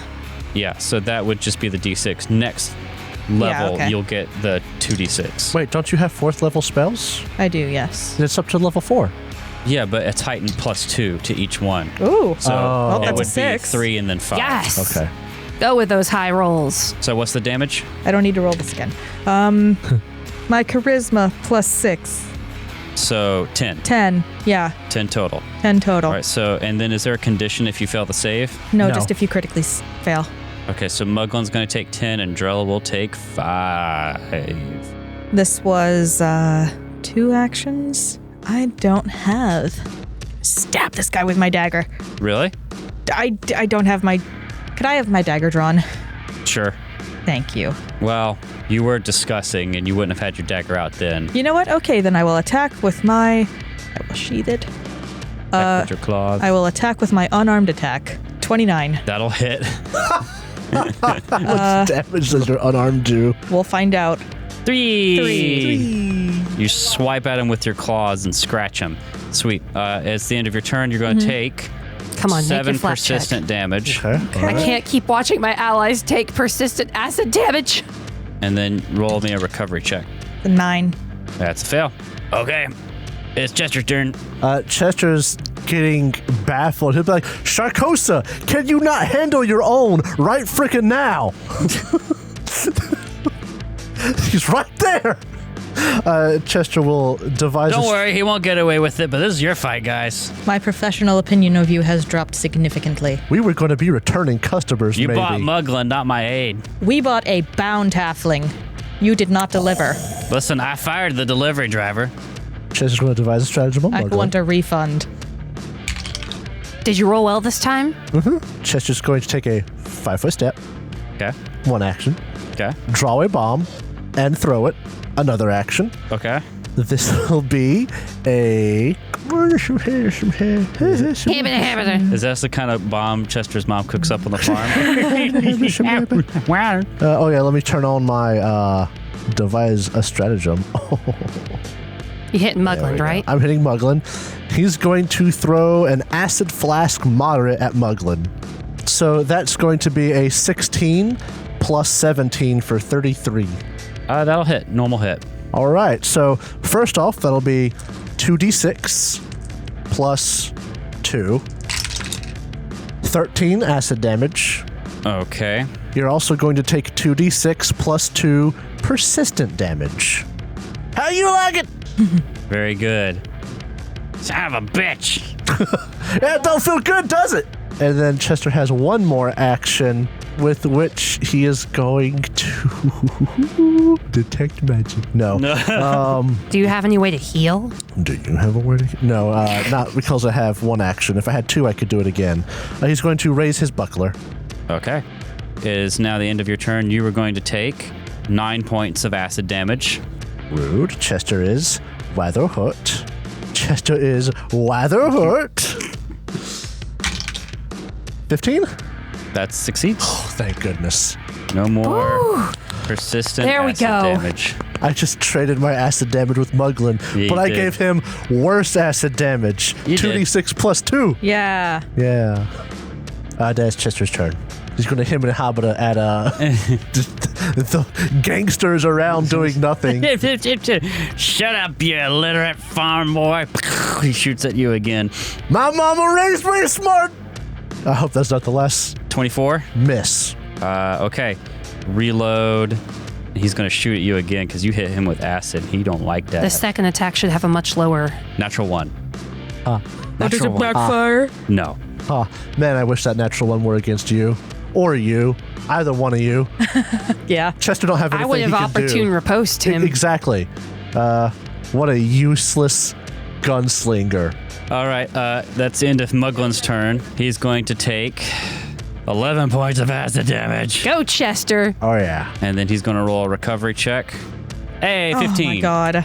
Hey, It's Drella's turn. there's 3 more where that came from. Oh, beautiful. Drella is. I'm taunting Go ahead him. and do it. I'm actively taunting this man. Oh. Chester's not going to do anything to provoke this man. I am actively looks taunting at him. Muglin. Muglin points at Chester. You. He's going to one action step. I can't do anything to that. Dang it. One action. Curse you. Draw his flintlock musket. Oh, a must. Oh, no. Jacob. One no. action strike. Uh-oh. Uh-oh. That is going to be 33. Regular hit. Cool. You are going to take How much? 6 point of damage. A single D6. You're coming at me. Excuse. It's a D6 plus 4. I rolled a 2. Oh. That's Drella's turn. Great, Drella. You Listen, did so good. I gave you crap, but if you critical me with that gun, I'm dead. Yeah. Yeah. Yeah, you pissed off Muglin. Eleanor, it's your turn. I'm going to move forward and as part of my action, tumble through. Yeah. I'm going to land right where I'm at, too. Oof. Does a 28 tumble through you? That's a really low one. I'm a little nervous for that. Just barely. Whew. Okay, good. Now I'm going to strike. I'm going to nimble dodge. F you. Oh. Am I flat-footed to this? Natty 16. Yes, you are. Okay, so... That is a total of 17, 33. Yeah. Yeah, Do I critical him? No. Dang it. I wish. Listen, I got only a few reactions, and one of them is nimble dodge, so I'm going to use it as much as I can. I don't blame you because I use it too. Oh, not bad. Okay, only one this time. That is 3 plus 6 is 16. No, 3 plus 6 is 9. That was a fail. What in the world? 1 plus 2 is 3. 3 plus 3 is 6. Plus 5 is 11. Plus 4 is 15. Plus another 4 for 19 damage. 19 damage. I like that round 20 so much more. How we doing? And if it weren't panache, I'd attack again just because I could, but I didn't. That's a flourish. Okay, so that's your turn. Move, attack, or it's tumble through, attack, and then, yeah.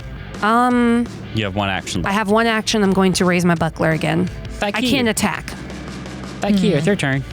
So if I scream to the side, it would hit Drella, Muglin as well. Oh, yeah. It would be going out Yes. like that. Yeah, you can get both of them still. Okay. Then I will do that. I will scream at them. I will Okay. use my haunting him. Boop. And then I'm going to use battle medicine on Chester. All right, so both of them failed, so roll me the damage. That's 9. 9 points of Ooh, damage. Nice. Yeah. And then And this is a cantrip, right? yes, and then treat wounds. Don't get that. That's a 14. 31. Was I doing the 20? I didn't. That's what we've That's defaulted what to. we've now. been Okay, doing. so that's critical then. Oh, Oh, yeah. Let's see. 31, yeah. With 48 plus the number. 48 plus 10. Roll good. Chester needs this. I'm hurt. I'm trying to kill this thing. grievously wounded. This would be an optimal time in a more comedic focused version to just 7, a cast 3, a actual 3, heal. and a 5. 7, a 3. 7 and 3 is 10. 18. So 28. Oh, thank you. That's good. That's That- good. That's the good stuff. And it's the end of your turn. You were going to take 4 points. Pass that flat check. Of Pass acid that damage. flat check. That is a 5. You're still going to take That is a acid damage. 15. I didn't see the 1. Really? It's a 15? Okay. It really is. I They heard, picked up that's the a die. 5. That's a 15. I was like, what happened? They picked up the die and I could see it. Oh, yes, my plus 10 bonus to flat checks. Tester Williams, it's your turn. Oh, Tester Williams. Chester. That's the name of the character I make in every game I set up Chester's going to devise a stratagem for free. for free. 17 on the die. Oh, Chester, you have options. How's Muglin looking, if you don't mind me asking? He's taken some heavy hits. Chester's going to whip him. Both of them have. Can you whip him through Drella? I've got reach. But wouldn't he have He doesn't color? have 'Cause you're- cover. But you're directly through him, not at an angle. I mean, I can still do it. He'll just have cover, right? Okay. I got a 17 on the die, so I'm not too worried about it. You could take out that stupid Drella. I'm also considering... Nah, I'll just hit him with the whip. You can also hit Drella. Get rid of this rogue. I mean, that's Eleanor's job. I believe in Eleanor. What's the total to hit? Oh, sorry. I said 17 on the die? Yeah. Plus 17 is 34. Yeah, you're fine. 5, 8, 12 plus 2 is 14 non-lethal damage. 5 and 8 isn't 12. Nope. It's 13. Jacob's recounting his dice. 5, no, I'm counting it out. 5, 8, Oh, okay. 12 plus 3 is 15 damage, non-lethal. Okay. I thought you were adding, and I was like, no, one more point. Take that. Sorry. That's okay. So that was a free action, one action, and then, you know what? Turn off devise a stratagem. I don't care if this other guy dies. Chester's just gonna throw a bomb at, what's his John? Drella. DeVille. That's gonna be an acid flask moderate at a plus 11. Man, 29. I got an 18 on the die. Okay. That'll hit. All right. Right Good job. now, he'll take no damage Oh. because he has 2d6 plus 2 persistent. No, you get 2 damage Oh. Is that enough to kill him? because of the weapon specialization. Oh, we never mentioned that. Yeah, we'll worry about it later. Chester doesn't get critical thingies anyway. Mine hasn't appeared yet. Yeah, we would talk about it then if it did. But yeah, I've been remembering it, though. 2 I keep trying damage to now, critical. and then 2d6 plus 2 later. All right. Cool. It is now Muglin's turn. Bugland. Mugland, after getting hit by the whip, it hits him in the face, and it's just like, whoa, whoa, whoa, whoa, whoa, whoa. He holds up his hands. This is, you won this one, all right? Hold up. Do you guys hold up? I will hold up. Can I roll any sort of thing about whether or not he's sincere? Oh, You yeah. roll perception to This sense I feels motive. want like a to do feint. that. I very much want to do that. I will do the same. Oh, jeez. Great, Chester. Natty 14 for a 26. Do I believe him? 21. Seems like he's genuine. He looks really hurt. He says, all right, that's enough, all right? You see his business attire is all soiled and bloody. Yeah. Listen, I'll tell you everything I know. Just let me go, okay? Execute this man first. You think No. when you say that, you hear 2 shots ring out from the corner that Sharkosa's been watching. Yeah. They hit Drella in the face and he falls dead. Dang. So she does take care of him. She's just a when the fucking combat's kill stealer. over. Does Muglin drop his gun? She is. Yeah. Chester will walk I over wanted and to pick it kill up him. real quick. I'm going to shout. Oh, let me give him. Don't kill him. No, I want him dead. No, kill him. He I'm trying says, to knock him out. listen, you think I work alone without some protection, without a way out? I have friends in high places, friends who can help me and can help you if you help me, all right? Why would we help you? Because if you don't let me go, I can continue to make your life a living hell once I get out. All right? Just let me go. I'll give you my buyers' names right here, right now. You can go see them and do whatever you want with them. All right? Doesn't matter to me, but if you kill me, their names die with me. Whether we kill him eventually or not, Chester would like that list. How about this? Chester, he'll look at Psycheer and hold up a hand, as in wait, and see if Psycheer will let him. How dead does Drella look? As soon as he betrayed her, he was dead. All right. Either from you or from her. Is there a dead or alive type of deal going on? Oh, well, we could dead or alive. We can worry about that later. Chester will walk up to Muglin. He'll pick up the gun, and first he'll pat him down. Sure. He Tie won't. him back up. He won't be friendly either. No, he's not gonna tie him up yet. He wants those bullets. He wants anything else on him. You find, I think there are 3 more of those bullets in a little case. Okay, we'll worry about the treasure later. But Chester disarms him. He slaps down a piece of paper, gives him a pen. Before this happens, Oh, Psycheer will go up to Mugland. There is one thing that will die here, regardless of what you say, and they extend their claws, swipe them across his upper lip. the mustache! Shitty mustache is gone. no! Yes. No! Yes. Start You sobbing. look like Justin Bieber. And Chester's gonna roll with it. There'll be more where that came from if you don't give up the names right don't now. dye my hair. You mean again? I'll dye your hair brown. No, never. Slap down the paper, give him a pen. Right. If you want to put this genie back in the bottle, you need to let me live. All right? You get to live long enough to Right. write this list. My friend said if to you write. are well behaved, you'll see about after that. My support with the shield marshals is absolute. If you turn me in with them, I'm out the next day. Why would you tell us this? Because I said I'd tell you things. Oh, my that's- friends in high Oh, places. thank you. If you let me live. Absolutely. The Pyronite, the formula has been delivered. Lovelace has it. She was part of the deal. That makes enough sense. Right? She was arranging who to sell it to. I'm waiting for her any day now to come back and buy me out of these halls. That's fair. That's fair. According to her, some of whoever the contact she has, the highest bidders are 2 wizards. Oh. There's some necromancer from Gib. His name's Parsis. Is a weird guy, kind of pale. All right. I haven't really interacted with him. That's Lovelace's ploy. The other one is a geomancer from Nex. I don't even know what a geomancer is. Named Ebrium. That's some good information right there. We thought they were working separately about bidding each other, but I think they're working together. Oh, that is interesting news. All right, keep going. That's the main thing I got.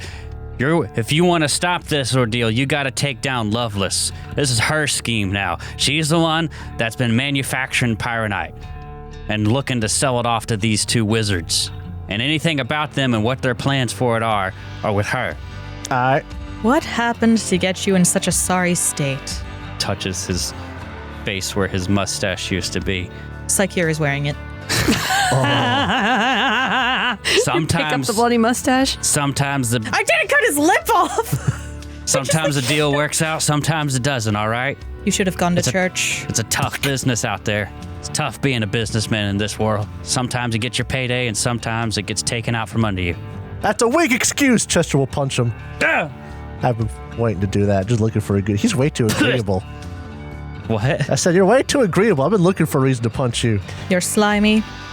You're disgusting. Mech suit, right? You come up to my hip. Your hair is obviously bottle blonde. So Nobody is bad. believing you. Excuse me. I can see your roots. This is natural. Listen, I know a guy. Listen, you want blonde hair? I know a guy. He'll do your mustache too. He'll do your mustache. Your new mustache. Also, who the hell are you? That's the woman that's going to kill Lovelace. Hello there. I don't like that I asked that question. I take it back. Do you remember Alonzo Tin Rivet? Oh, yeah, the little lock-picking dude. The one that you falsely blamed for That wasn't me. quite a heinous crime. Well, it was one of yours. That was, Lovelace did that. You can be blamed for anything that the deputy or the shield marshals do, given Listen. that they're your friends. They're my friends, but they're a pay grade above a business dealer like me, all right? Lovelace has got big moves. If I thought the slaying you right now would actually do a thing for her, I would. I believe you. You walk on their decision, and she points her sword in her friend's directions. She's ready to stab him through the heart. She doesn't care. Chester will he'll bring attention back to him. You framed me at the college. Where can I find info to clear up my name? Who did you use at the college or the university or whatever it is? Academy. I was prepared to deal with this in a very different situation and not this one. Look at the player's guide. I was about to say, yeah, I'll go into the same. So you'd know as part of your background, when you got expelled, you were studying explosives. Yes. And he said, I worked with some snooty professor there. Listen, I knew Pyronite was going to be the next big thing, right? It's the next big one. I couldn't have anyone moving on that turf. All the students with promising research into explosives I had ousted.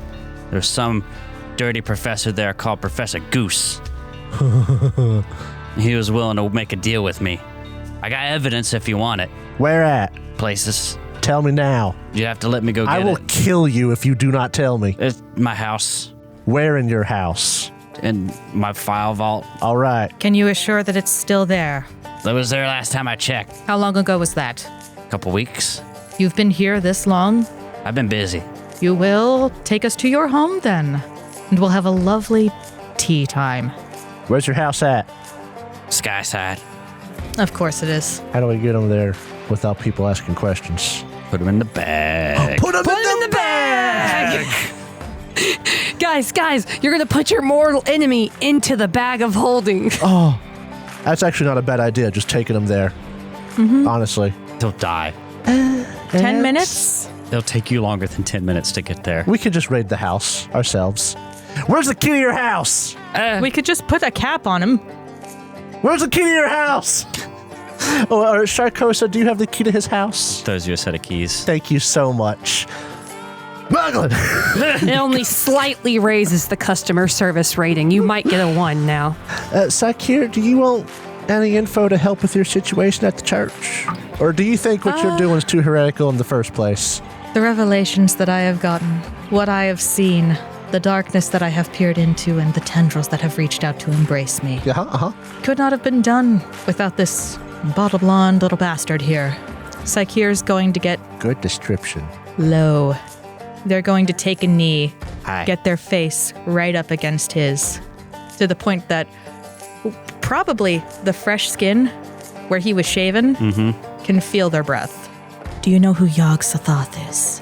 I don't know who that is. I ain't very religious much. I can tell. Where's this place located?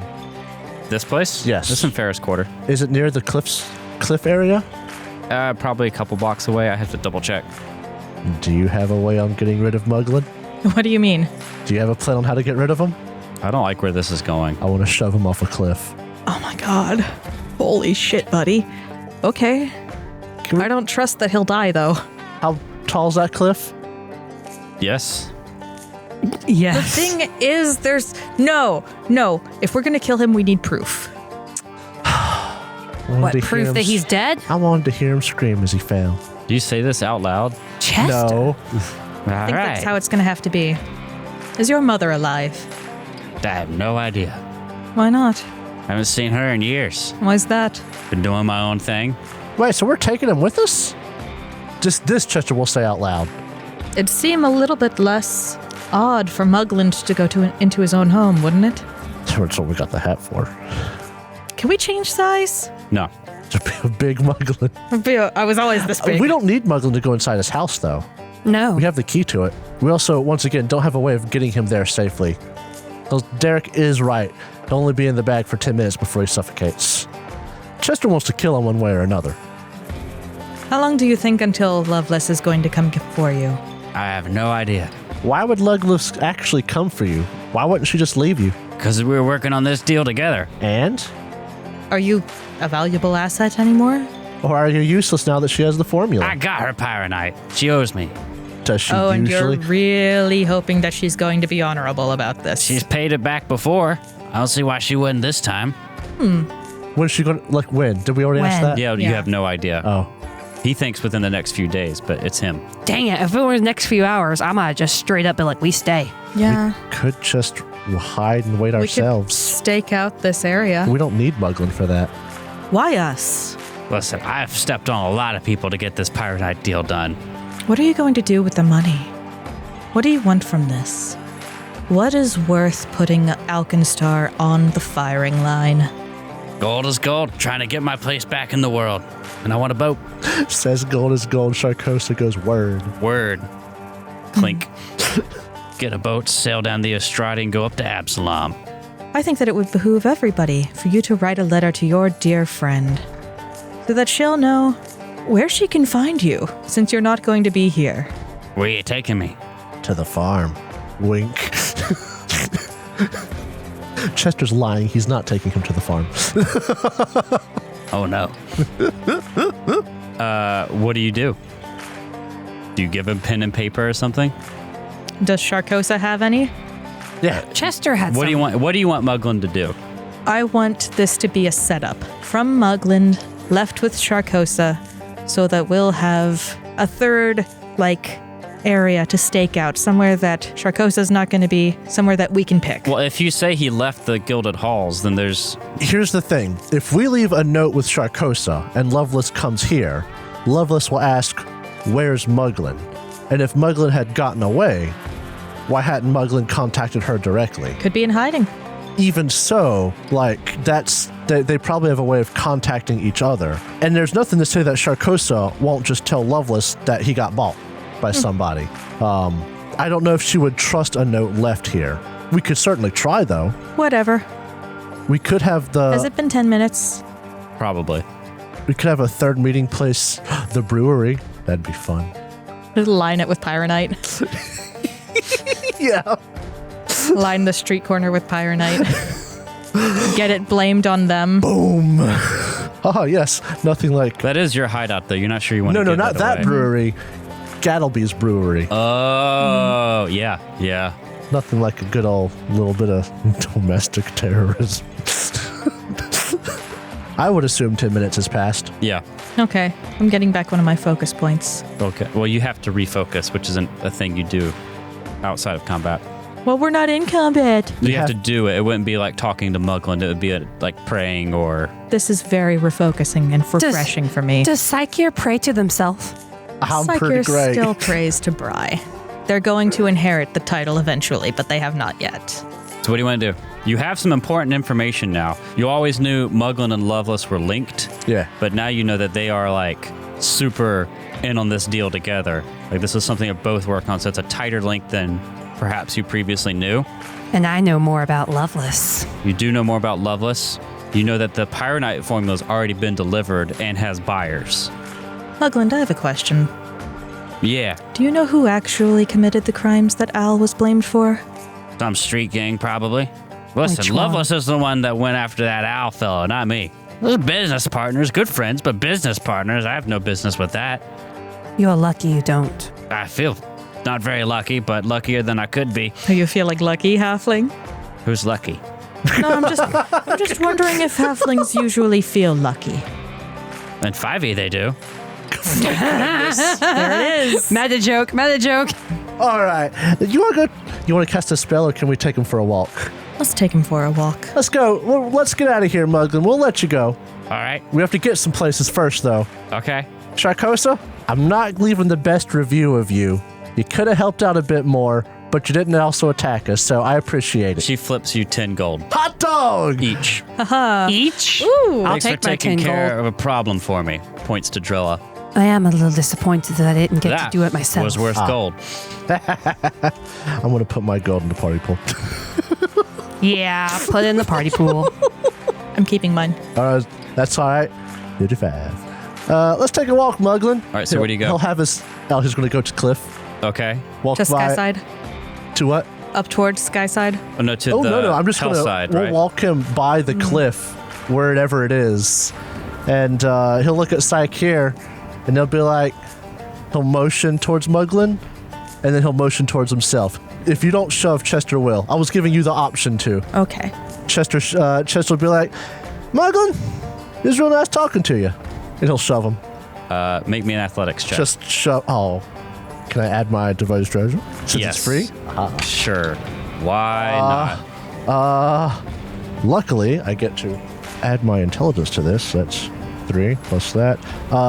20. Oh my goodness, do you not succeed in shoving him? Do you want to spend a bottle cup? I will spend a bottle cap. My goodness, I can't believe you're making me roll for this. He's tied up. Okay. That's There we go.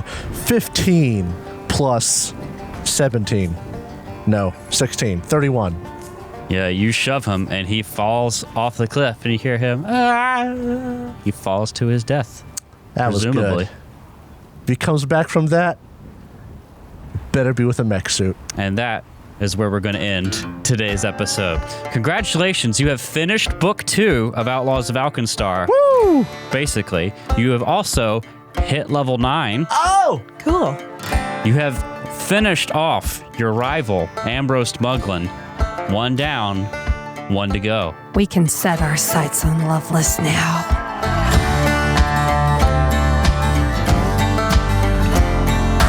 Thank you so much for listening to this episode of the Third Gallon Podcast.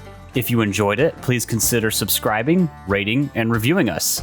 If you want to see more from us, check out our website, thirdgallon.com, or follow us on Twitter. We are at Third Gallon, that's THIRD Gallon. We are also on Threads, Instagram, TikTok, and Facebook with the same handle, at Third Gallon. We also publish a video version of this podcast on YouTube, which you can find on our channel, The Third Gallon Podcast. If you'd like to support the show, check out our Ko-fi page. You can find us at ko-fi.com/thirdgallon. That's ko-fi/third gallon. Our theme music for this season is Delta Rust, composed by Andy Ellison. Our ambience for this episode was composed by Michael Ghelfi, and you can find more of his work on his YouTube channel, Michael Ghelfi Studios. and you can support his awesome work at patreon.com/Michael Ghelfi. Thanks again for listening, and we'll see you next time.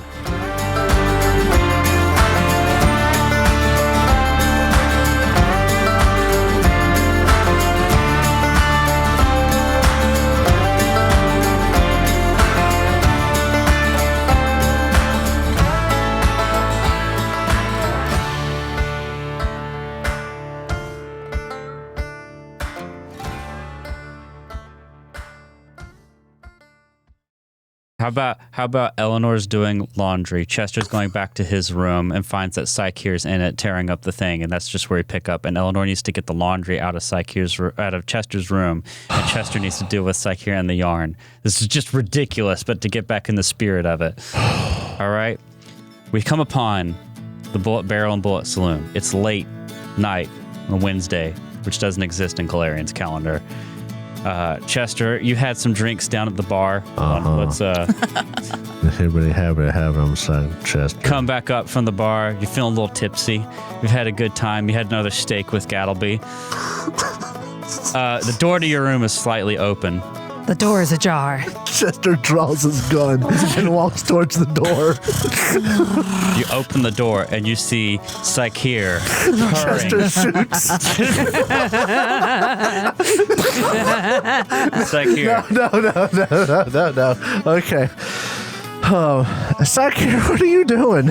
I've made a connection. You look at the wall and it is just all the yarn's been pulled. The ball's on the floor. It's been like I've been batted around. a lot. Chester stares. I am stuck. You know how long I've been working on this? Do you know how quickly I was able to take it down? At that moment, you hear thud, thud, thud, thud, thud. Eleanor is at the door trying to get your laundry to take down a Phoebe. Chester, I am Dun, on dun, a dun. laundry run. Don't come in, I'm indisposed. Laundry's over there. Hey, you got a bucket of water on you? You open up the door and you see this wreck of a room with Eleanor- the yarn everywhere. And Chester's not that clean with his clothes. They're all over the floor. Chester puts them in a pile, thank you very much. Otherwise, Psycheer they get has in the their way. nose in his shoe. Eleanor pinches the bridge of her nose. This is above my pay grade. You're getting paid? They're paying you? We ain't got paid since the bank. Yeah. Or something. You've got paid since then. Oh, we got paid some. Going to have to pick yarn out of your claws, aren't Yes, I? you've tracked it, Jacob. Okay, good. I can get it. I just... Are you going to eat it, though? You say you're stuck, Psycheer? I Chester- have in fact Are found you like where your Chester hands leaves the room. are higher up than they should Says- be, so you can barely touch the floor? I'll be back. Chester leaves the room. I put down my laundry and go to help where's the Psycheer. shotgun? Now hold still. I must warn you, I'm ticklish and I bite. Wait, Eleanor, don't help them. No, you should help me. Don't help them. You should help me. You hear down the hall, you hear a faucet going. Don't you do it. He's going to pour a bucket of water Don't on me. touch them. Wait, will that not ruin your It's crime only the board? yarn. All the stuff's on the wall is safe and hanging from the ceiling. I am not getting in the middle of this. Good. If you come towards me with a bucket of water, I will shout everything from your board down. Chester sits there. The weighing faucet turns off. the Eleanor calculation in shields his head. herself with and Psycheer with a towel. Chester walks in. He does indeed have a bucket of water, but he is contemplating. Don't you dare! I'm still wearing my leathers. He's looking at the walls. He's looking at what's left. He's looking at the yarn. Does he have a picture of Al up there? Probably, but it's got an X through it. This stare down happens, and about halfway through it, Psycheer just goes and starts wiggling around in the yarn again. Chester pours the bucket of water on him. I will in fact scream. What's the DC? For what? Their scream attack. Their cantrip. Oh, you attack. Yeah, What is I'm the not d- actually sure this would be able to do anything to stuff. Oh boy, it has been a hot second, hasn't it? This would be haunting him, which would be a creature, I guess. So it would be something else Do then, I? wouldn't it? Do I need to roll acrobatics to avoid the water? No. You definitely dodge out of the way, keeping the laundry dry. Let's see, it's a will save or a fortitude save? No, I'm not attacking you. Oh, you're attacking the I'm attacking your board. walls. Yeah. Well, let's just flavor rule that you yell at the walls and all the pins start to shake in the fabric. all the yarn falls off and the pictures start to come down. Chester grabs whatever limb is sticking out from this bundle and starts dragging it out the door. Yep. He starts shouting, ma'am, Miss, what's your, Dunsmith, proprietress, do you serve cat here? End scene.